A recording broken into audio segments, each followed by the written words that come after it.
தந்தை, மைந்தன், தூய ஆவியரின் திருப்பெயராலே ஆமேன். கிறிஸ்துவுக்குள் பிரியமான உடன் விசுவாசிகளே, உங்கள் அனைவருக்கும் ஆண்டவரும் இரட்சகருமாகிய இயேசு கிறிஸ்துவின் திருப்பெயரால் என்னுடைய வாழ்த்துதலையும் வணக்கத்தையும் தெரிவித்துக் கொள்கின்றேன். ஜெபம் செய்வோம். எங்கள் தாயும் தந்தையும் ஆகிய அன்பு நிறைந்த கடவுளே, உம்மை போற்றுகிறோம், வணங்குகின்றோம், துதிக்கின்றோம். இப்பொழுதும் உம்முடைய திரு வார்த்தைகளை நாங்கள் பெற்றுக்கொள்கிற வேளையிலே உம்முடைய பிரசன்னத்தை தாரும்.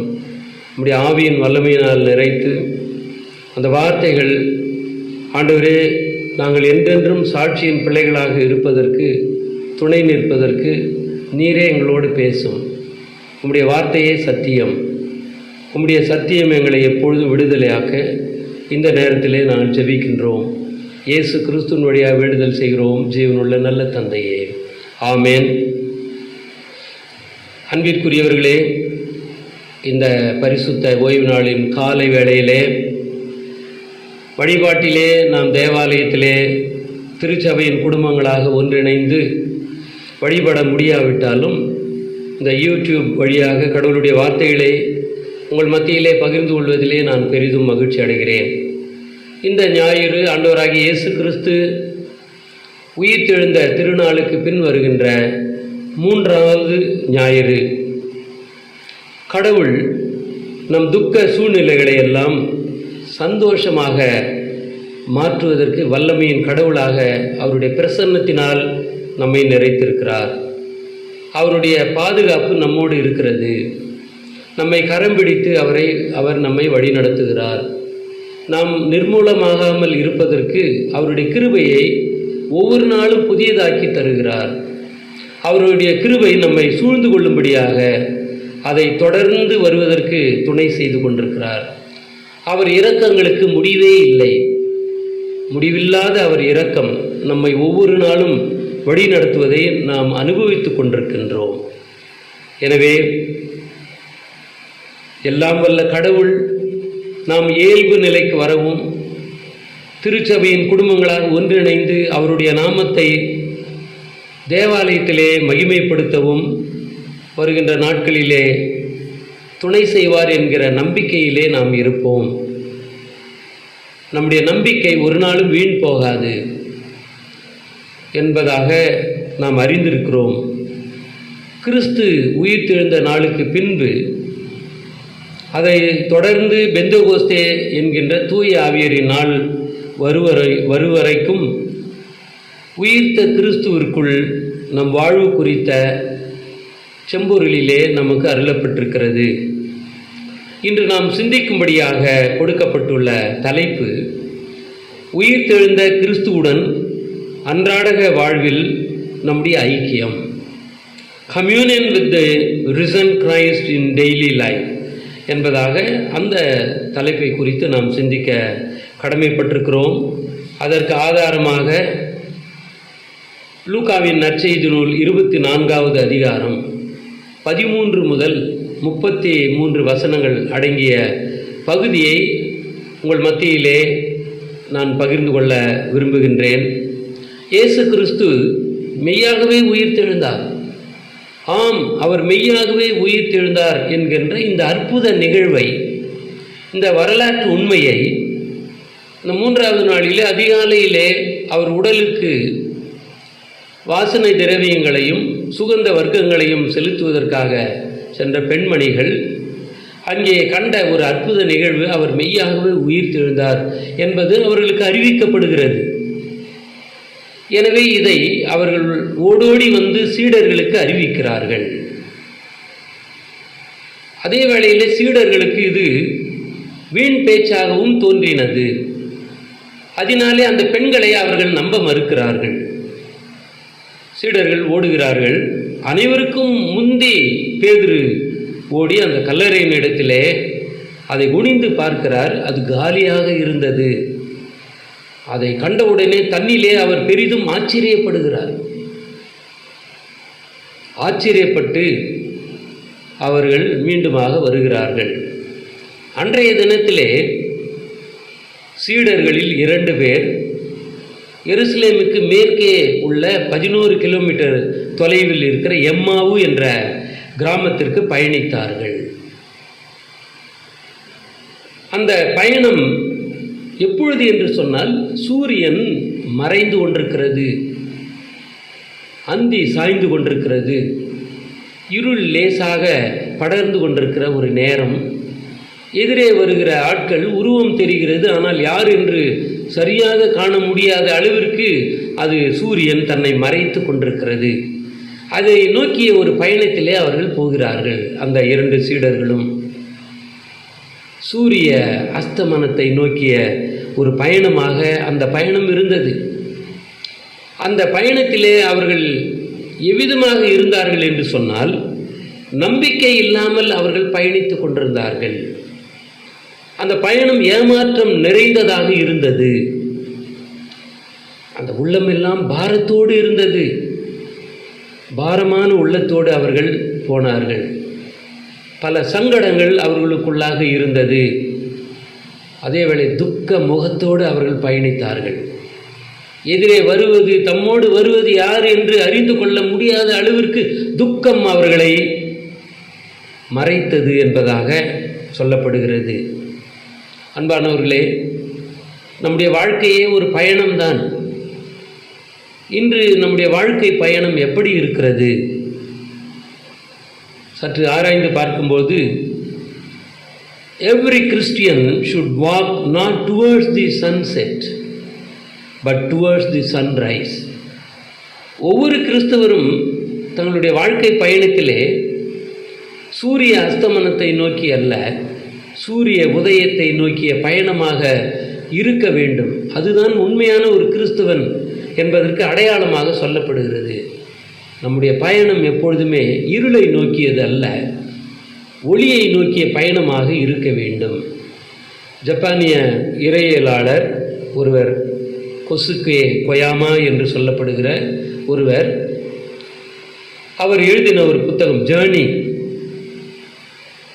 அந்த புத்தகத்திலே அவர் சொல்லுகிறார், அவர் journey is pilgrim or picnic. நம்முடைய பயணம் புனித பயணமா அல்லது உல்லாச பயணமா? அவர் கேட்கிற கேள்வி. இப்பொழுது நம்முடைய பயணம் எப்படி இருக்கிறது? நம்முடைய வாழ்க்கை பயணத்திலே நாம் நம்பிக்கை இல்லாமல் பயணித்து கொண்டிருக்கிறோம். ஏமாற்றம் நிறைந்தவர்களாக பயணித்து கொண்டிருக்கிறோம். துக்கமுகத்தோடு இருக்கிறோம். உள்ளத்திலே பாரம் நிறைந்தவர்களாக நம்முடைய பயணம் இருக்கிறது. ஆனால் 121 சங்கீதம் அதை பார்க்கிற பொழுது அது புனித பயணிகள் அடிமைத்தனத்திலிருந்து அவர்கள் விடுதலையை நோக்கிய பயணத்திலே அவர்கள் நடந்து வருகிற அந்த கடந்து வருகிற பயணம் கரடுமுரடாக இருந்தது. ஒன்றும் இல்லாத ஒரு சூழ்நிலை. அப்படி அவர்கள் பயணித்து வருகிற வேளையிலே அவர்கள் பார்த்த பார்வை, எனக்கு ஒத்தாசை வரும் பர்வதங்களுக்கு நேராக என் கண்களை ஏறெடுக்கிறேன். இந்த வானத்தையும் பூமியையும் படைத்த கடவுளிடமிருந்து எனக்கு உதவி வரும் என்பதாக அவர்கள் அந்த புனித பயணத்திலே பாடிக்கொண்டு போகிறார்கள். அன்பானவர்களே, இன்றைக்கு நம்முடைய பயணம் எப்படி இருக்க வேண்டும் என்று சொன்னால், அந்த உயர்ந்த நிலையிலே பரிசுத்தராக இருக்கிற, கன்மலையாகிய இருக்கிற கடவுளை நோக்கிய ஒரு பயணமாக இருக்க வேண்டும். ஒருவேளை நாம் பயணிக்கிற இந்த மேடு பள்ளங்கள், உயர்வு தாழ்வுகள், துயரங்கள், துன்பங்கள் இப்படி நம்மை நெருக்கி இருந்தாலும் நாம் அதை நோக்கி பார்க்காமல் வானத்தையும் பூமியையும் உண்டாக்கின கடவுளிடமிருந்து நிச்சயமாக நமக்கு உதவி வரும் என்பதாக அது இருக்க வேண்டும்.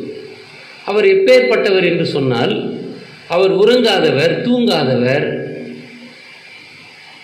நம்முடைய எல்லா இன்ப துன்ப சூழல்களிலே நம்மோடு இருக்கிறவர், பயணிக்கிறவர்.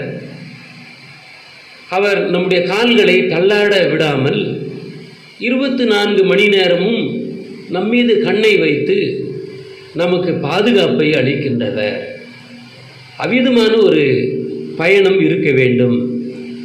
ஆனால் இந்த சீடர்கள், ஆண்டவரோடு இருந்தவர்கள், அற்புத அடையாளங்களை பார்த்தவர்கள், அநேக அற்புதமான காரியங்களை எல்லாம் அவர்கள் கண்டு மகிழ்ந்தவர்கள், இப்பொழுது அவர்கள் பயணத்திலே ஒரு நம்பிக்கையின்மை இருக்கிறது.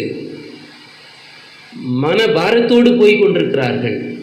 அஸ்தமனத்தை நோக்கிய ஒரு பயணமாக இருக்கிறது. அன்பானவர்களே, இஸ்ரேல் மக்கள் அடிமைத்தனத்திலிருந்து அவர்கள் புறப்பட்டு கானானுக்குள்ளாக போவதற்கான அந்த பயணம், வனாந்திர பயணம் எப்படி இருந்தது என்று சொன்னால், ஓபேத்திலே அவர்கள் பாளையம் இறங்கினார்கள். அது என்னாகமம் புத்தகம் 21 அதிகாரம் 10-11 வசனங்களை பார்க்கிற பொழுது ஓபேத்திலே அவர்கள் பாளையம் இறங்கினார்கள். ஓபேத்திலிருந்து அவர்கள் சூரியோதயத்திற்கு நேராக பிரயாணம் பண்ணினார்கள். அந்த ஒளிக்கு நேராக அவர்கள் வழிநடத்தப்பட்டார்கள். Therefore, every Christian goes onwards, not to a night which falls, but to a dawn which breaks. ஒவ்வொரு கிறிஸ்தவனும் இருளை நோக்கிய பயணமாக இல்லாமல் இருளை உடைத்து எறிகின்ற விடியலை நோக்கிய பயணமாக இருக்க வேண்டும் என்பதாக இதிலிருந்து நாம் அறிந்து கொள்ள முடியும். இந்த 2 சீடர்களும் ஒளிமங்கிய நேரத்தில் அவர்கள் பயணித்தார்கள். இருளை நோக்கிய அந்த நம்பிக்கையற்ற பயணம். எனவே உயிர்த்தெழுந்த ஆண்டவரை, அந்த ஒளியின் ஆண்டவரை அறிந்து கொள்ள முடியவில்லை. அவர்கள் பயணத்தில் துக்கமும் ஏமாற்றமும் இருந்தது. அது அவர்கள் பயணத்தில் கண்களை மறைத்தது. எனவே அந்த எம்மாவு சாலையிலே தங்களோடு பயணிக்கும் உயிர்த்தெழுந்த ஆண்டவரை காணக்கூடாமல் இருந்தார்கள் என்பதாக சொல்லப்படுகிறது. யோவான் 8 அதிகாரம் 12 வசனத்திலே ஆண்டவர் சொன்ன இந்த வார்த்தைகளை எல்லாம் கேட்டவர்கள். அங்கே சொல்லப்படுகிற ஒரு வார்த்தை, நானே உலகத்திற்கு ஒளியாக இருக்கிறேன் என்பதாக தம்மை யார் என்று ஆண்டவராகிய இயேசு கிறிஸ்து வெளிப்படுத்துகின்றார். என்னை பின்பற்றுகிறவர்கள் எப்படி இருப்பார்கள் என்று சொன்னால், அவர்கள் இருளிலே நடக்க மாட்டார்கள், ஜீவ ஒளியை அடைந்திருப்பார்கள். அப்படியானால் இயேசுவை பின்பற்றின இந்த சீடர்கள் ஒளியின் ஆண்டவரை குறித்த அவநம்பிக்கை அவர்களை இதிலே பயணம் செய்தது என்று சொன்னால், இருளில் நடக்கின்ற பயணமாக அது காட்டப்படுகிறது. ஆனால் வேதம் தெளிவாக சொல்லுகிறது, இருளுக்கும் ஒளிக்கும் ஐக்கியம் என்பதே ஒரு நாளும் கிடையாது, ஐக்கியம் என்பதே இல்லை. யோவான் 1:4 சொல்லப்படுகிறது, இயேசுவுக்குள் ஜீவன் இருந்தது, அந்த ஜீவன் மனுஷருக்கு ஒளியாக இருந்தது என்பதாக சொல்லப்படுகிறது. அநேக சமயங்களிலே நாம் இதை நம்முடைய வாயிலே உச்சரிக்கிறோம். எப்படி என்றால், கடவுள் ஒளியாய் இருக்கிறார், அவரில் எவ்வளவேனும் இருள் இல்லை என்று சொல்லுகிறோம். அது வாயின் வார்த்தையாக இருக்கிறது. ஆனால் நம் உள்ளத்திலே அது இல்லை. நம் வாழ்வு பெரும்பாலும் இருளை சார்ந்தே இருக்கிறது என்பதை நாம் ஒப்புக்கொள்ள வேண்டும். சில நாட்கள் நாம் ஒளியின் பிள்ளைகளாக உற்சாகத்தோடு காணப்படுகிறோம். பல நாட்கள் இருளின் அடிமைத்தனத்திற்குள்ளாக நம்முடைய வாழ்க்கை பயணம் இருப்பதை நம்மால் உணர்ந்து கொள்ள முடியும். சில நாட்கள் பரிசுத்தத்திலே உற்சாகமாக வாழ்ந்து கொண்டிருக்கிறோம். சில நாட்கள் பாவ இருளில் தடுமாற்றம் மிகுந்த வாழ்வாக இருக்கிறது. சூழ்நிலைக்கு ஏற்ப நம்மை நாம் மாற்றிக்கொள்ளுகிறோம். உலகத்திற்கு ஒத்த வேஷத்தை தரித்து அவனவன் தன் வழியிலே சுற்றி திரிகின்ற ஒரு நிலைமையை நாம் வெளிப்படுத்துகிறோம். ஆனால் கர்த்தர் மாறாதவர். அவர் எப்பொழுதுமே ஒளியின் ஆண்டவராக தம்மை வெளிப்படுத்துகின்றார். எந்த மனுஷனையும், எப்பேற்பட்ட இருளிலே வாழ்கிற மனுஷனையும் அவர் பிரகாசிப்பிக்கிற மெய்யான ஒளியாக அவர் இருக்கின்றார். அன்பானவர்களே, இவ்விதமாகத்தான் நம்முடைய வாழ்க்கையும் இந்த நாளிலே இருந்து கொண்டிருக்கிறது. ஒளியின் ஆண்டவரை நாம் நோக்கி பார்க்க கடமைப்பட்டிருக்கிறோம். இன்னொரு சம்பவத்தை குறித்து நாம் வேதத்திலே பார்க்கிற பொழுது, சவுல் அங்கே ஆண்டவராகிய இயேசு கிறிஸ்துவை இரட்சகர் என்றும் அவர் உயிர் தெழுந்தார் என்றும் அறிவிக்கின்ற இந்த சீடர்களை கொன்றழிக்க வேண்டும், அந்த மார்க்கத்தாரை ஒன்றுமில்லாமல் செய்ய வேண்டும். அவ்விதமான ஒரு அதிகாரத்தை அவர் பெற்று அவருடைய பயணம் கொலைவெறி பயணமாக தமஸ்கு சாலையிலே இருக்கிறது.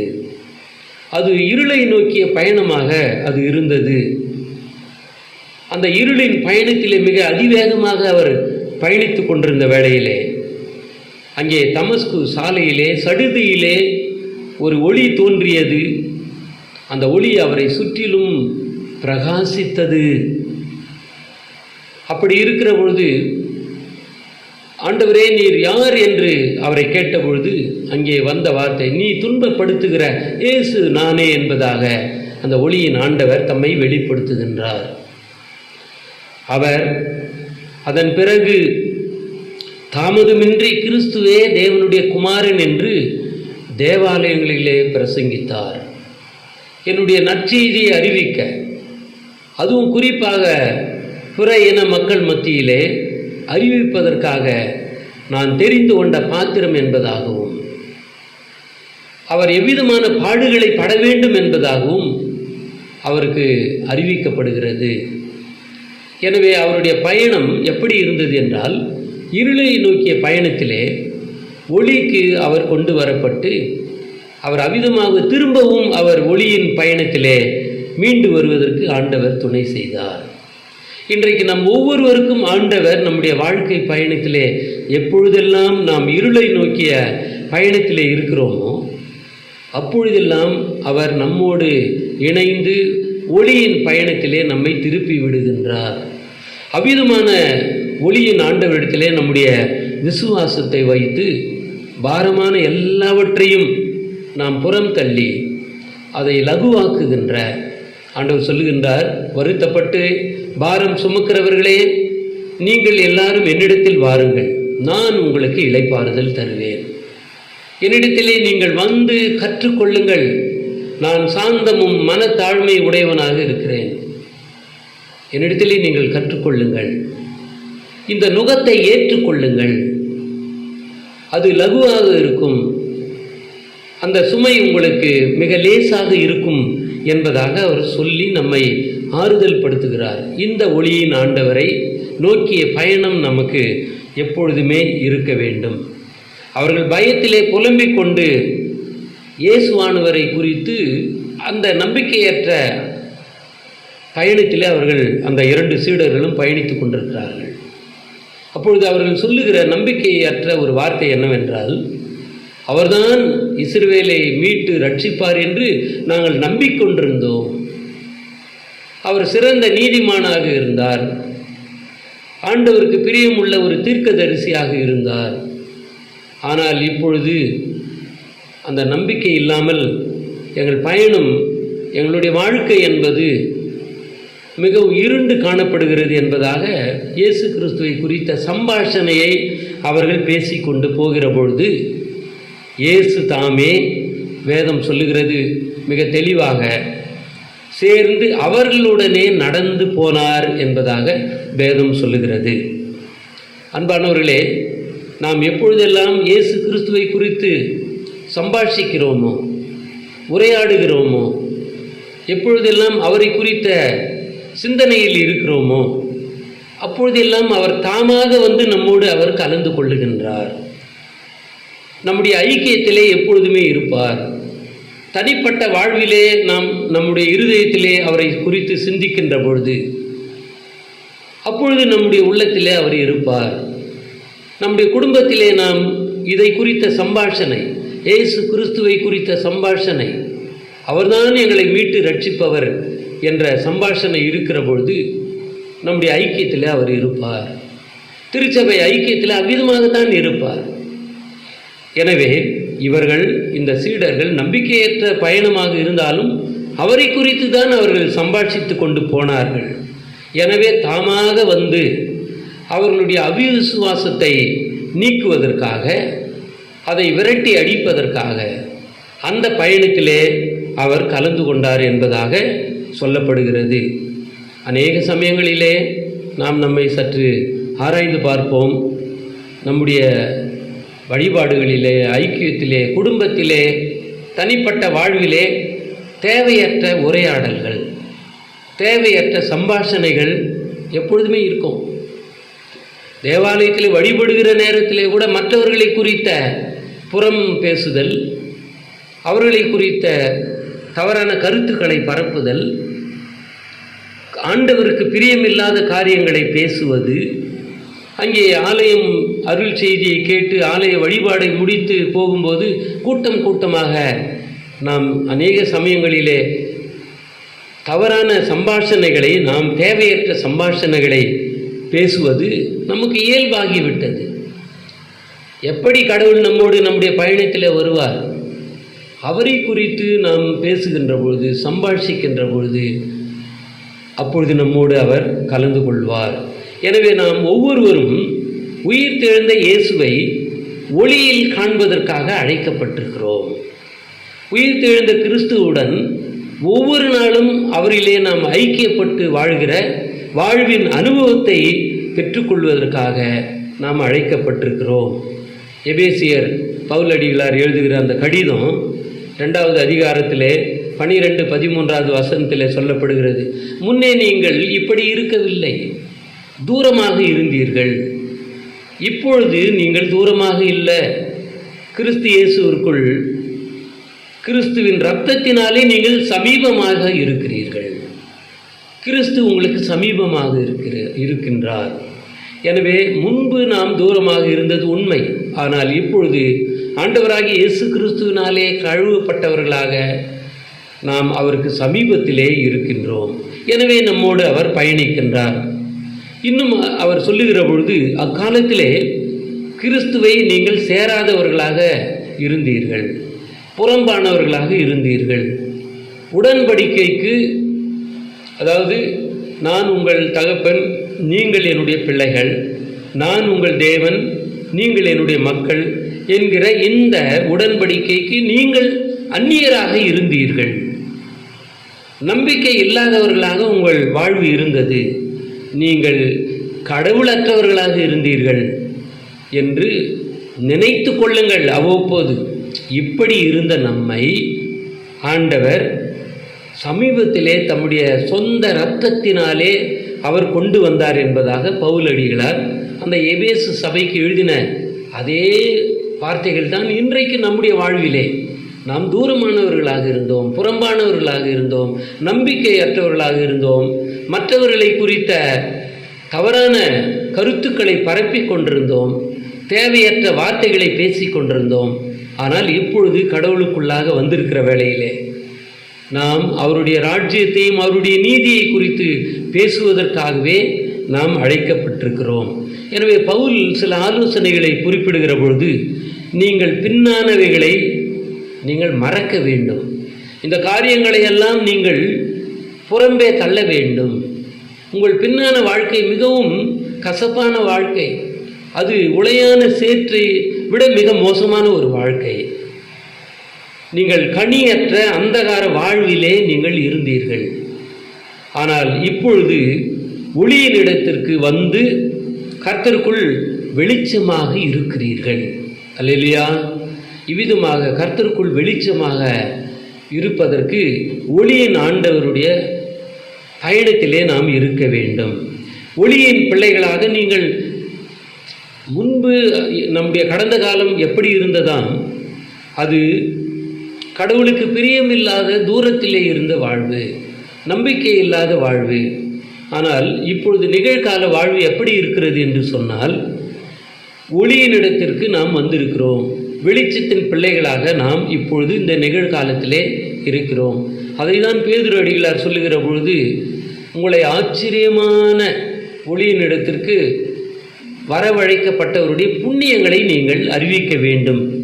இப்பொழுது நாம் தூரமாக இருந்தவர்கள் ஒளியிலே இந்த நிகழ்காலத்திலே வாழ்ந்து கொண்டிருக்கிறோம்.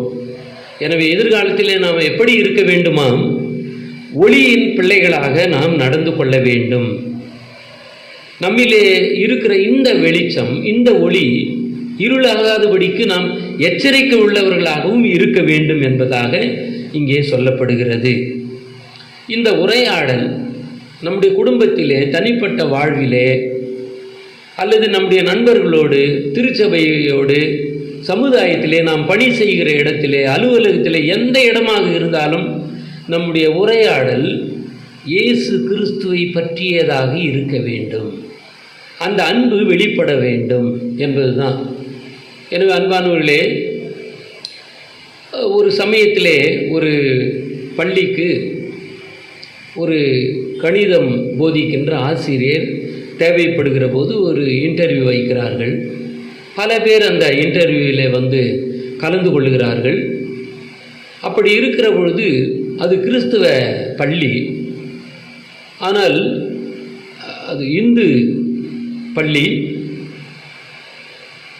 அந்த பள்ளியிலே இந்து சமயத்தவரை தான் அங்கு பணி அமர்த்த வேண்டும் என்ற நோக்கத்திலே இருக்கிற வேளையிலே ஒரு கிறிஸ்துவ பட்டதாரி ஒருவர், அவர் அது மனு செய்து அந்த இன்டர்வியூவில் அவர் முதன்மையான மதிப்பெண்ணை பெற்றபோது அவர்களுக்கு தர்ம சங்கடமாகிவிட்டது. இந்த இந்து பள்ளியிலே எப்படி ஒரு கிறிஸ்தவ ஆசிரியரை அமர்த்துவது என்பதாக அவர்கள் குழம்பின நிலையிலே கடைசியில் அவருடைய திறமையை குறித்து மதிப்பீடு செய்து ஒரு கண்டிஷன், ஒரு நிபந்தனை வைக்கிறார்கள். இயேசு கிறிஸ்துவை பற்றி ஒரு நாளும் ஒருபோதும் இந்த பள்ளியிலே நீ பேசக்கூடாது என்பதாக. அவரும் அதற்கு ஒப்புக்கொண்டு அந்த பணியை ஏற்றுக்கொள்ளுகிறார். ஆனால் அந்த ஓராண்டிலே 36 பிள்ளைகள் இயேசுவை இரட்சகராக ஏற்றுக்கொண்டார்கள். இவர் இயேசு கிறிஸ்துவை பற்றி பேசவில்லை. ஆனால் அவரை குறித்து சொல்லப்பட்ட வார்த்தை, எங்கள் ஆசிரியர் எப்பொழுதுமே உண்மை பேசுகிறவர், எங்கள் ஆசிரியர் கடினமாக உழைக்கின்றவர், எங்கள் மீது அன்பு செலுத்துகிறவர், வேறு எந்த காரியத்தையும் பாட புத்தகத்தை தவிர எங்களை அனைவரும் தேர்ச்சி அடையக்கூடிய அளவிற்கு எங்களை உருவாக்குகின்றவர். இப்படி சொல்லுகிற பொழுதெல்லாம் அவர் யார்? அவர் கிறிஸ்துவை ஏற்றுக்கொண்டு கிறிஸ்துவை இரட்சகராக வழிபடுகிறவர் என்பதனாலே, அவர் தன்னுடைய பணியிலே அவர் உண்மையும் உத்தமமாக இருந்ததினாலே அங்கு கிறிஸ்துவ பிள்ளைகள் உருவானார்கள் என்பது ஒரு வரலாறு. அன்பிற்குரியவர்களே, நம்முடைய வாழ்வு எவ்விதமாக இருக்கிறது? நாம் நிகழ்காலத்திலே ஒளியின் பிள்ளைகளாக வரவழைத்த ஆண்டவரை நாம் விசுவாசிக்க வேண்டும். எதிர்காலத்திலே எச்சரிக்கை உள்ளவர்களாக வாழ வேண்டும். இரண்டாவது குறிப்பு, இந்த உரையாடல் மூலமாக ஒரு உறவு ஏற்படுகிறது. இயேசு கிறிஸ்து தான் இந்த உரையாடலினுடைய மையமாக இருக்கின்றார். எனவே அவர்கள் நம்பிக்கையற்ற வாழ்விலே அவர் இணைந்து கொள்கிறார். எனவேதான் அவர்களுடைய இருளிலே ஒளி வந்தது என்பதாக நாம் அறிந்து கொள்ள முடிகிறது.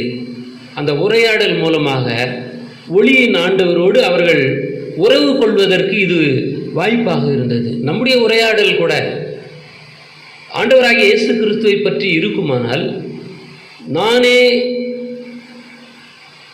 ஒளியாக இருக்கிறேன் என்று சொன்ன அதே ஆண்டவர் நம்மோடு அவர் பயணிப்பார்.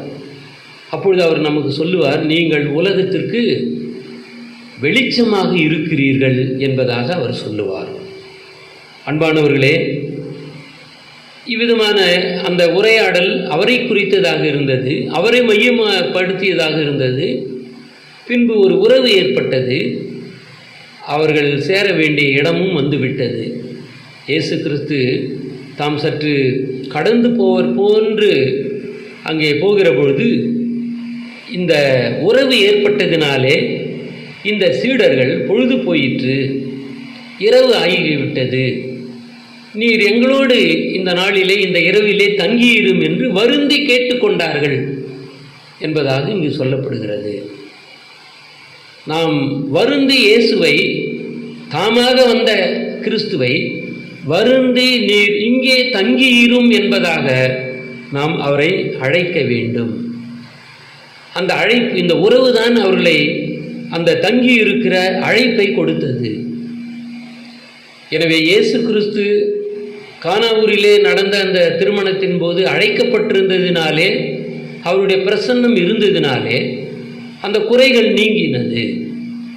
இப்பொழுதும் அவர் அழைக்கப்பட்டிருக்கிற வேளையிலே இவர்கள் எங்களோடு தங்கியிரும் என்று சொன்னபோது, அழைத்தபோது அவர் அதை ஒப்புக்கொண்டு தங்கும்படி உள்ளே போனார். இப்பொழுது நாம் அழைக்கிற பொழுது நிச்சயமாக நம் உள்ளத்திலே தங்குவதற்கு, அவர் கடந்து வருவதற்கு அவர் கிருபையின் ஆண்டவராக இருக்கிறார், பயணிக்கிறார். இதைதான் சகேயுவும் செய்தார். நான் இன்றைக்கு உன்னுடைய வீட்டிலே தங்க வேண்டும் என்று சொன்ன பொழுது அவர் மகிழ்ச்சி நிறைந்த உள்ளத்தோடு அழைத்து கொண்டு போனார். அவ்விதமாக இந்த சீடர்கள் அங்கே வருந்தி கேட்டுக்கொண்டார்கள், எங்களோடு நீர் தங்கியிரும். அப்பொழுது அவர் உள்ளே போனார். இந்த சீடர்கள் இயேசுவுக்கு தங்களை அந்நியராக்கி கொண்டு பயணித்த வேளையிலே இப்பொழுது உறவு, ஒரு புதிய உறவு ஏற்பட்டது. அந்த உறவிலே ஒருவருக்கொருவர் அங்கு தங்கி அவர்கள் அன்பை பரிமாறிக்கொள்வதற்கான நேரம் வந்தது. ஆனால் அதே சீடர்களுக்கு நன்றாக தெரியும். எப்படி என்றால், யோவான் 19:36 சொல்லப்படுகிறது, அவருடைய எலும்புகள் ஒன்றாயிலும் முறிக்கப்படுவதில்லை என்று அவர்கள் அறிந்திருந்தார்கள். ஆனாலும் அவர்கள் பயணம் எப்படி இருந்தது? நம்பிக்கையற்றதாக இருந்தது. யோவான் 1:17 சொல்லப்படுது, கிருபையும் சத்தியமும் இயேசு கிறிஸ்துவின் மூலமாகத்தான் உண்டாயிற்று என்பதாக சொல்லப்படுகிறது. சத்தியத்தை அறிவீர்கள், சத்தியம் உங்களை விடுதலையாக்கும். ஒளி இருளிலிருந்து உங்களை ஒளிக்கு கொண்டு வரும். அந்த விடுதலையை கொடுப்பவர் இயேசு கிறிஸ்து என்பதை நன்றாக அறிந்த அவர்கள் வாழ்விலே ஒரு பெரிய ஒரு நம்பிக்கையற்ற தன்மை இருக்கிற பொழுது இயேசு கிறிஸ்து அவர்களோடு தங்குவதற்கு போனார். இந்த அழைப்பிலே அவர்களுக்கு உணவு அருந்துவதற்கான விருந்து ஒன்று அங்கு ஆயத்தம் செய்யப்படுகிறது.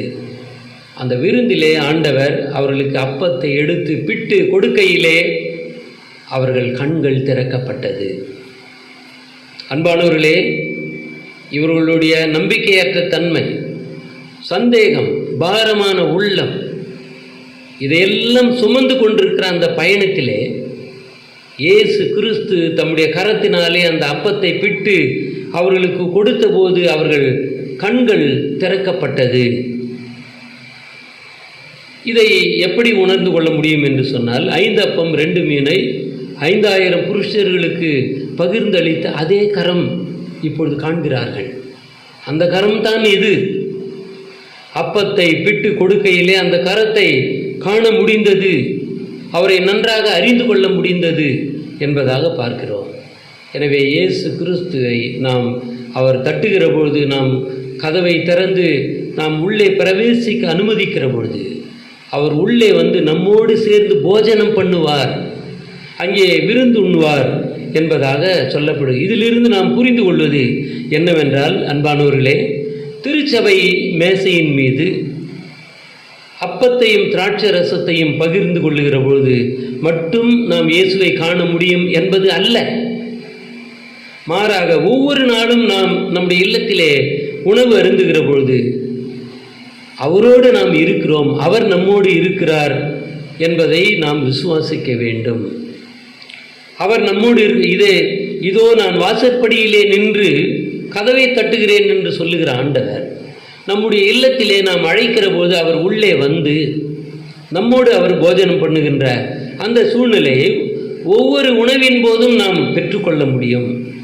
சபையிலே நமக்கு உணவு அளிப்பவர் மட்டுமல்ல, நம் வீட்டின் விருந்தினராகவும் அவர் எப்பொழுதுமே இருக்கிறார் என்பதை இது வெளிப்படுத்துக. நம் கண்கள் திறக்கப்படும். இன்னும் சொல்லுகிற பொழுது, நற்செய்தி என்பது அறிவிக்கப்பட வேண்டிய ஒன்று. எனவே அந்த சீடர்கள் இந்த அரிய நற்செய்தி, எது நற்செய்தி? ஆண்டவராகிய இயேசு கிறிஸ்து உயிர் தெழுந்தார் என்பதுதான் நற்செய்தி. இது அகில உலகத்திற்கும் அறிவிக்கப்பட வேண்டிய ஒன்று. எனவே இந்த நற்செய்தியை இவர்கள் உணர்ந்து கொண்டார்கள், அனுபவித்தார்கள். எனவே அந்த சீடர்கள் இந்த நற்செய்தியை தங்களுக்குள்ளாக வைக்கவில்லை, வைத்து கொள்ள இயலவில்லை, தங்களுடையதாக்கி கொள்ளவில்லை. இதை மற்றவர்களுக்கு அறிவிக்க வேண்டும் என்ற உற்சாகம் அவர்களுக்கு வந்தது. அவர்கள் இருளின் பயணத்தை நோக்கி, சூரிய அஸ்தமனத்தை நோக்கி அவர்கள் பயணிக்கிற பொழுது சந்தேகம் இருந்தது. நம்பிக்கையற்றவர்கள் பாரத்தோடு, அவர்கள் முக துக்கத்தோடு அவர்கள் பயணித்த வேளையிலே இப்பொழுது ஒரு புதிய உற்சாகத்தை பெற்றுக்கொள்கிறார்கள்.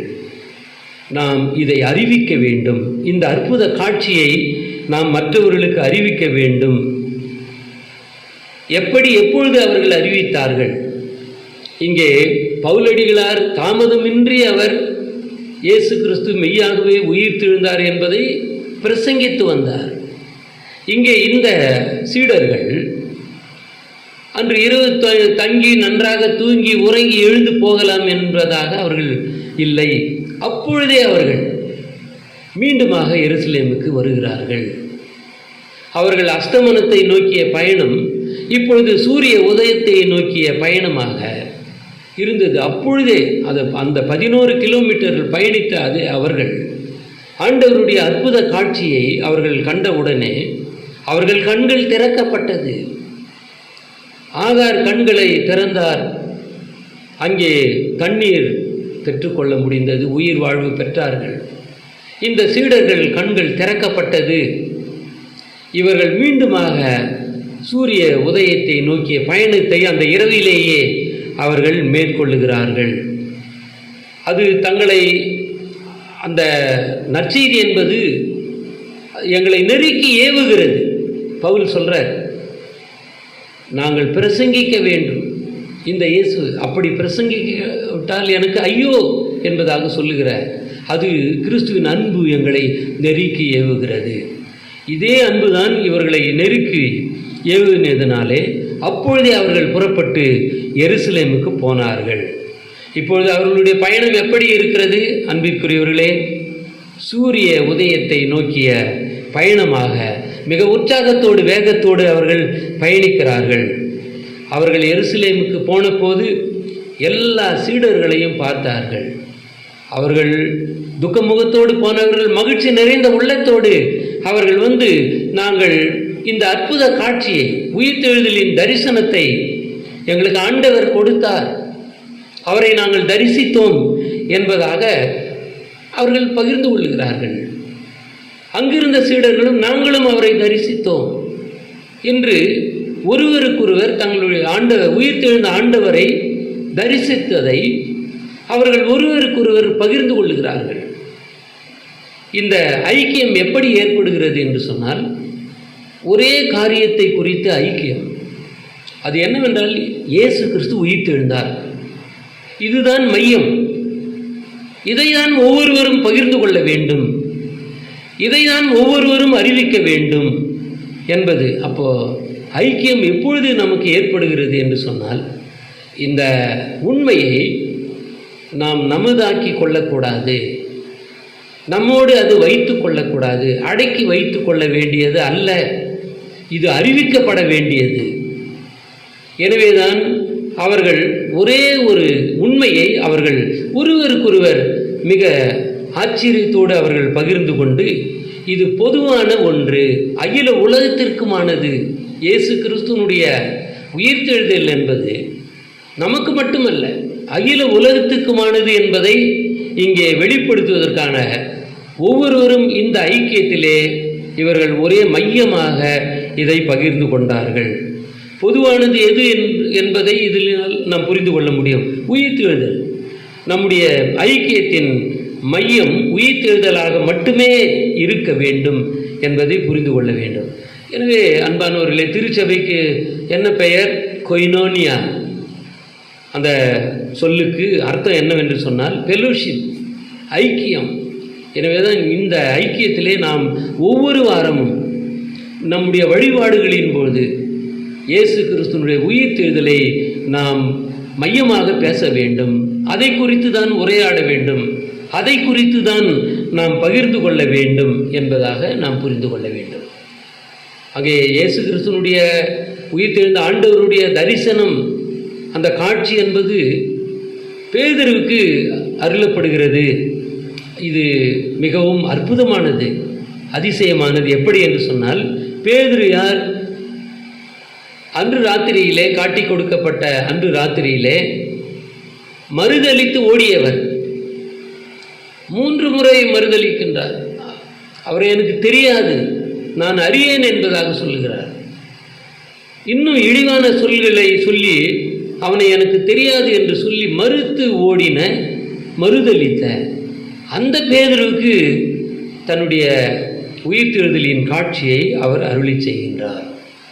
இதெல்லாம் எது என்று சொன்னால், யாரெல்லாம் நம்பிக்கை இழந்திருக்கிறார்களோ, வாழ்விலே அந்த வாழ்க்கை பயணத்திலே இருளிலே இருக்கிறார்களோ, அவர்களுக்கெல்லாம் இந்த உயிர்த்தெழுதலின் ஒளியை ஆண்டவர் கொடுக்கிறார். ஆனால் தான் பவுல் சொல்லுகிறார், அகால பிறவி போன்ற எனக்கும் அவர் என்ன செய்தார்? தரிசனமானார் என்பதாக சொல்லுகிறார். நமக்கும் ஆண்டவர் அதே உயிர்த்தெழுதலின் நம்பிக்கை, விசுவாசத்தை நமக்கு ஆண்டவர் கொடுத்திருக்கிறார். அப்பொழுது அந்த சீடர்கள் பேசிக்கொள்ளுகிறார்கள். முதல்ல பேசந்து அவர்தான் ரட்சிப்பார் என்று நாங்கள் நம்பி இருந்தோம் என்று சொன்னவர்கள், அவர் பல காரியங்களை அவர்களுக்கு விவரித்து, வேத வாக்கியங்கள் இதெல்லாம் தீர்க்கதரிசிகள் மூலமாக உரைக்கப்பட்டதெல்லாம் அறியாது இருக்க மந்த இருதயம் உள்ளவர்களே என்றெல்லாம் சொல்லுகிற பொழுது அவர்கள் ஒன்றுமே கேட்க முடியாமல் வந்தபோது, இப்பொழுது இந்த அற்புத காட்சியை கண்டவுடனே அவர்கள் சொல்லிக் கொள்ளுகிறார்கள். அவர்கள் பேச்சு எப்படி இருந்தது? இப்படியாக அவர் பேசி நம்மோடு பயணத்தில் உரையாடி கொண்டு வந்தபோது நம்முடைய இருதயம் கொழுந்து விட்டு எரியவில்லையா என்பதாக அவர்கள் சொல்லுகிறார்கள்.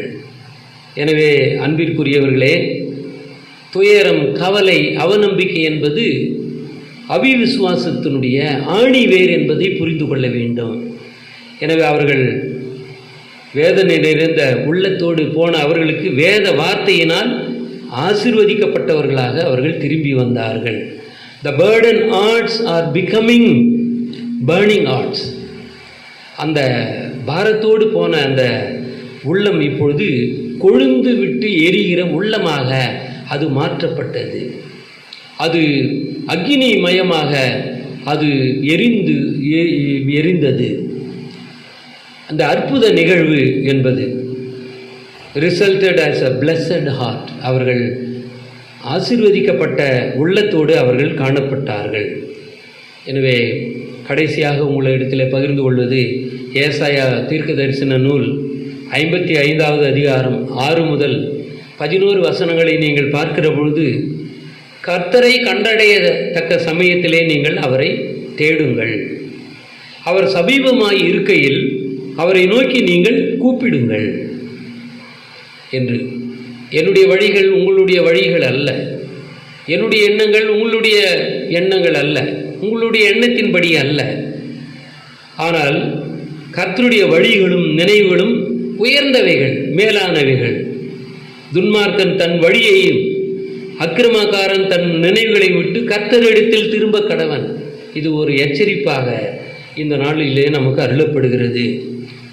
துன்மார்க்கத்திலே அக்கிரமத்திலே இருக்கிற ஒவ்வொருவரும் தங்களுடைய நினைவுகளை விட்டு கடவுளிடத்திலே, ஒளியின் ஆண்டவரிடத்திலே திரும்ப கடவன். ஏனென்றால் அவர் மனதுருக்கத்தின் கடவுள், மன்னிக்கிறதற்கு அவர் தயவுள்ளவராக இருக்கிறார். எனவே அவருடைய மனதுருக்கம், பரிதபிப்பு என்பதும் நமக்கு மன்னிப்பை கொடுக்கின்ற ஒன்று. கர்த்தருடைய வழிகள் நினைவுகள் எல்லாம் உயர்ந்தவைகள், நம்முடைய நினைவுகள் மிகவும் தாழ்ந்தவைகள். காரணம், நாம் மன்னிப்பதற்கோ அல்லது பிறரை ஏற்றுக்கொள்வதற்கோ மனம் இல்லாத இருளின் வாழ்விலே ஆண்டவர் மன்னிப்பதற்கும் தயவு காட்டுவதற்கும் அவர் கிருபையாக இருக்கிறார். அதே சொல்லப்படுவது, கர்த்தருடைய வாயிலிருந்து புறப்படுகிற இந்த வார்த்தைகள் அது வெறுமையாக திரும்புவதில்லை, அது அவர் விரும்புகிறதை செய்து அதை அனுப்பின காரியம் முடியும் வரைக்கும் அது வாய்க்கும் என்பதாக சொல்லப்படுகிறது. அன்பானவர்களே, இந்த நாளிலே இந்த வார்த்தைகளினாலே ஒரு புதிய அனுபவத்தை, ஒளியின் அனுபவத்தை பெற்றுக்கொள்ள ஆண்டவர் நமக்கு துணை செய்வாராக. ஆமேன். ஜெபம் செய்வோம். அன்பின் பரம தந்தையே, இந்த நாளுக்காக நன்றி செலுத்துகிறோம். எங்களுடைய வாழ்க்கை பயணத்திலே நாங்கள் நம்பிக்கையற்றவர்களாக துக்க முகத்தோடு பாரமான உள்ளத்தோடு சூரிய அஸ்தமனத்தை நோக்கி நாங்கள் பயணித்திருக்கிற வேளையிலே உம்மை நோக்கி நாங்கள், ஆண்டவரே, இந்த கொரோனா வைரஸ் இதிலிருந்து நாங்கள் தப்பித்து கொள்ள வழி இல்லையா என்று, நீர் எங்களை விடுதலை செய்ய மாட்டீரா என்று நாங்கள் அந்த துக்கமுகத்தோடு பயணிக்கிற வேளையிலே நீர் எங்களோடு சேர்ந்து கொண்டு எங்களோடு நீர் பயணிக்கிறீர். அநேக வேத வார்த்தைகளை எங்களோடு பகிர்ந்து கொள்ளுகிறீர், வாக்குத்தத்தங்களை பகிர்ந்து கொள்கிறீர். நான் உங்களை திக்கற்றவர்களாக விடேன், உங்கள் பிராணனை நான் அழிவிற்கு விலக்கி மீட்டுக் கொள்வேன், உங்களை விட்டு விலகுவதும் இல்லை, கைவிடுவதும் இல்லை, நான் உன் தேவன் என்பதாக உறுதியளிக்கிறேன். மெய்யாகவே மெய்யாகவே உங்களுக்கு சொல்லுகிறேன், நான் எப்பொழுதுமே உங்களோடு இருப்பேன் என்பதாக வாக்குரைத்த கடவுளை நாங்கள் அநேக சமயங்களிலே நாங்கள் நம்பிக்கையற்றவர்களாக நாங்கள் வழி விலகி இருக்கிற வேளையிலே, எங்களுடைய பயணம் விலகி இருக்கிற வேளையிலே நீர் எங்களோடு பயணித்து அந்த வார்த்தையினாலே எங்களை தேற்றி எங்களோடு நீர் சம்பாஷிக்கிறீர். எங்களோடு எங்களுடைய அனுதின வாழ்விலே, எங்கள் குடும்ப வாழ்விலே நீர் இருக்கிறீர். நான் நம்பி விசுவாசிக்கிறோம். ஆண்டவரே, உயிர்த்தெழுதலின் அனுபவத்தை எங்கள் வாழ்விலே கொடுப்பதன் மூலமாக உற்சாகத்தை அந்த சீடர்கள் பெற்றுக்கொண்டது போன்று நாங்களும் அந்த உற்சாகத்தை பெற்றுக்கொள்ளவும் அநேகருக்கு உம்முடைய உயிர்த்தெழுதலை அறிவிக்கிறவர்களாக, நம்பிக்கையை கொடுக்கிறவர்களாக எங்களை மாற்ற வேண்டுமாக நான் ஜெபிக்கிறோம். அகில உலகத்தின் மக்களை, நம்பிக்கை எழுந்திருக்கிற மக்களை, வாழ்வு எழுந்திருக்கிற மக்களை, அடித்தளத்திலே வாழ்வாதாரம் இல்லாமல் இருக்கிற மக்களை இரக்கமாய் நீர் கண்ணோக்கும். உம்முடைய கிருபையை தாரும். நீர் தயவுள்ளவர், மன்னிக்கிறவர். மன்னித்து எங்களை ஏற்று உம்முடைய பிள்ளைகளாக நாங்கள் தைரியத்தோடு இந்த உம்முடைய நற்செய்தியை அறிவிக்க ஆண்டவரே நீர் எங்களோடு பயணம் செய்யும். ஆசீர்வதித்தருளும், காத்துக்கொள்ளும். இயேசு கிறிஸ்துவின் வழியாக வேண்டுதல் செய்கிறோம் ஜீவனுள்ள நல்ல தந்தையே, ஆமேன். என் ஆத்துமாவே கர்த்தரை ஸ்தோத்திரி, என் முழுமே அவருடைய பரிசுத்த நாமத்தை ஸ்தோத்திரி. என் ஆத்துமாவே கர்த்தரை ஸ்தோத்திரி, கர்த்தர் செய்த சகல உபகாரங்களை மறவாதே. ஆமேன். நம்முடைய ஆண்டவராகிய இயேசு கிறிஸ்துவின் கிருபையும் பிதாவாகிய கடவுளுடைய அன்பும் பரிசுத்த ஆவியானவரின் ஐக்கிய வழி நடத்துதல் நம் அனைவரோடும் அகில உலக மக்களோடும் நல்வாழ்வோடும் இன்றும் என்றும் சதா காலங்களிலும் நிலைத்திருப்பதாக. ஆமென்.